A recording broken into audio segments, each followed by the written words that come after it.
Bienvenue à vous, chers téléspectateurs. Au sommaire de cette nouvelle page d'actualité, un mort et un blessé par balle dans une attaque des bandits du village de Dieu mardi sur les locaux de l'électricité d'Haïti au bicentenaire. La cour d'appel de Port-au-Prince va plancher le 10 mars sur le dossier des 17 personnes incarcérées dans le cadre de la tentative du prétendu coup d'État du 7 février dernier selon Maître Michel André.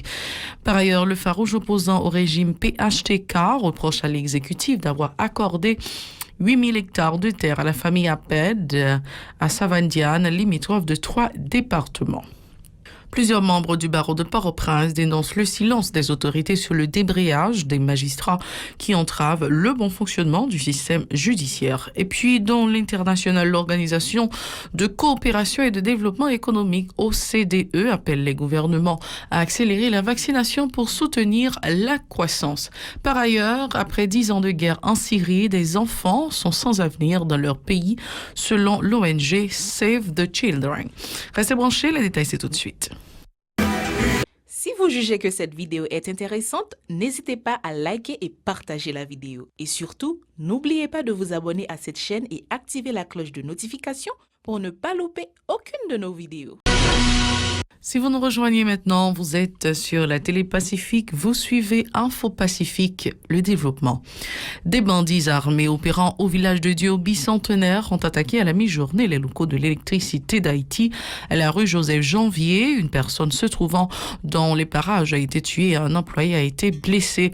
Selon les informations disponibles, cette attaque intervient suite au refus du directeur général de l'EDH d'accorder une contribution financière sollicitée par les gangsters. Le dossier des 17 personnes emprisonnées dans le cadre de la tentative du coup d'État supposé du 7 février dernier sera entendu le 10 mars par devant la cour d'appel de Port-au-Prince. C'est l'avocat Michel André qui en a fait l'annonce lors d'une conférence de presse mardi.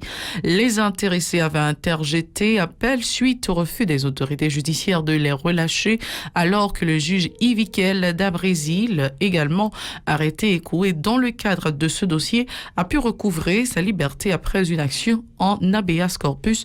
Écoutons les précisions de Maître André Michel au micro de Moïse Saint-Éloi et Macarson Mexil. Et d'abord, et à titre d'information, il faut que nous informions la population que demain, mercredi 10 mars 2021, et par devant la cour d'appel de Port-au-Prince, le dossier des prisonniers politiques de Petit-Bois sera entendu. Le dossier des prisonniers politiques de Petit-Bois sera traité. Il y a une action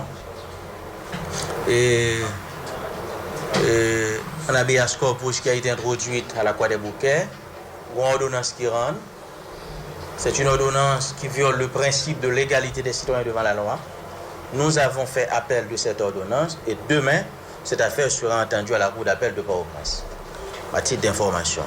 Par ailleurs, le farouche opposant au régime PHTK reproche à l'exécutif d'avoir accordé 8000 hectares de terre à la famille Aped à Savandiane, limitrophe de 3 départements. Le 8 février 2021, Jovenel Moïse, pour arrêté présidentiel, libère Aped 18 millions de dollars américains, l'argent pour le fonds zone franche, et il bat Aped tes paysans Savandiane qui évalue à plus que 14 000 carottes, tes paysans maïsades pour le fonds zone franche. Son zone qui a une capacité de production, son zone qui a fait pour Congo, son zone qui a fait élevage. C'est pour nous faire zone franche, c'est pour nous chercher zone qui n'a pas produire pour nous faire zone franche. Nous avons une nécessité pour nous produire, pour nous capables de satisfaire besoins alimentaires, non? Comme peuple, et pour nous vendre à l'étranger. Nous ne sommes pas capables, c'est dans une zone qui est capable de faire production nationale pour nous faire zone franche. Mais autre chose. Le mandat de Jovenel Moïse a pris fin depuis 7 février 2021. 8 février 2021, il n'a pas de mandat encore. 8 février 2021, il n'a pas de droit. Prend plus passer 14 000 carottes paysans, la Tibonite Plateau Central, Savandiane, pour le bail à PED. Il n'a pas de droit pour 18 millions de dollars américains pour le bail à PED. Parce qu'il n'était plus président. Voilà pourquoi nous disons deux choses. À titre de recommandation. Un, nous demandons à PED, pas faire bouche nos langues, nous ne pas faire conflit. Fonds chèque, retourner 18 millions de dollars américains dans le trésor public. Rapide. Pas besoin de quitter dans le tribunal, aller au correctionnel pour restituer. Fonds chèque, retourner comme là, rapide dans le trésor public. 18 millions Jovenel Barreau, parce que le pas de Gondor Barreau, il n'était pas président le 8 février 2021. Deuxièmement, les paysans peuvent reprendre leurs terres.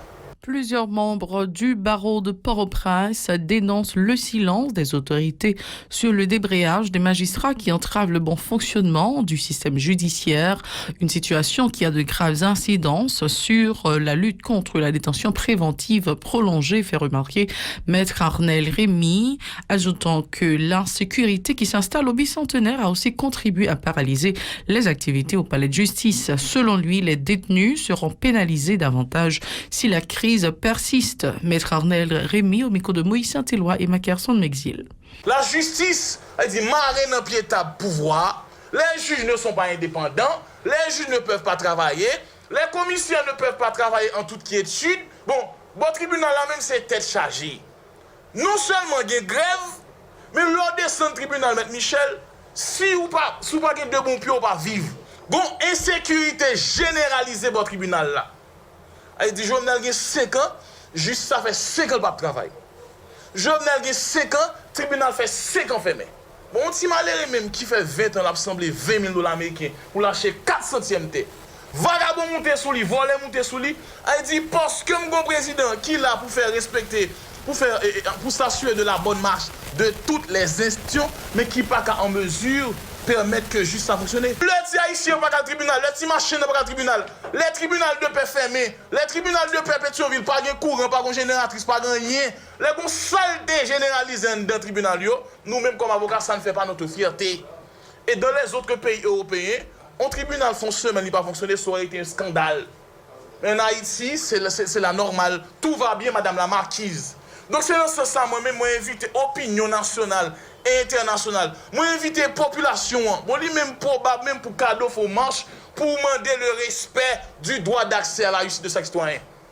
Si vous ne faites pas, parce qu'en Haïti, on ne respecte pas la justice, on ne respecte pas le droit d'accès à la justice du citoyen. Le coordonnateur de la structure baptisée Flambeau démocratique, Jean Négro-Bonheur Delva, invite tous les secteurs à engager un dialogue franc et sincère pour sortir le pays de l'impasse. L'activiste politique a mis en avant la crise socio-économique aggravée par la dégradation de la situation sécuritaire pour justifier sa démarche. Jean Négro-Bonheur Delva au micro de Hirsch Résil et de Kessie Julien. Plateforme politique, Flambeau démocratique a invité monsieur, dame, qui a fait politique dans le pays, surtout si la qui dit dans l'opposition radicale, pour comprendre la nécessité pour venir chita attendez. Pour venir chita parler, il y a l'autre. Pouvoir avec l'opposition, secteur politique avec secteur privé, l'église avec vaudouisant, timachan avec gros autobré, pour mettre intérêt Haïti en premier. Dis-moi, c'est demain. Le président Jovenel Moïse partira. Mais Haïti, notre mère patrie, nous restera. Le peuple a paré pour l'élection, il demande l'autre constitution à travers l'autre référendum. Secteur politique là, rejoindre le peuple là, rejoindre les amis ou les familles ou madame Sarah, migrants de retour forcé qui pas jamais suspendre quitter le pays. Parce que le pays n'est pas stable sur le plan politique. Et c'est aussi une source